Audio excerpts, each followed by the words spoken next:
Vítejte na Vzhůru do hor.cz. Někdy se nám na horách stane, že potřebujeme přenést lano a nemáme zrovna po ruce batoh a zároveň potřebujeme obě ruce volné pro lezení na skále.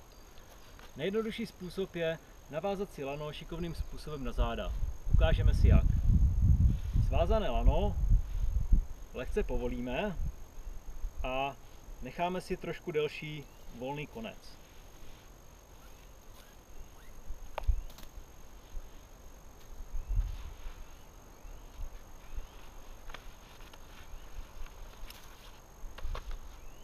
Tak, teď mám konec dostatečně volný, abych si dokázal lano navázat na zádech a proto ho můžu zase na tomto konci zafixovat.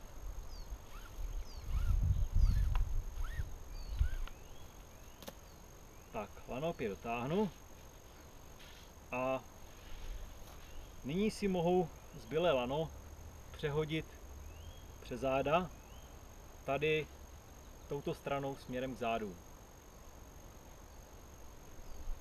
Tak. Volný konec omotáme kolem těla a protáhneme podpaží přes krk. Zároveň si lano lehce nadzvedneme, abychom mohli lano tímto způsobem přitáhnout k tělu. Nedotahujeme ale moc, abychom si při nošení neodkrvili ruce. Volný konec opět protáhneme za zády a potom jej stačí jenom zavázat. Protáhneme to pod podpruhem podpaží a tento volný konec můžeme připevnit k úvazku.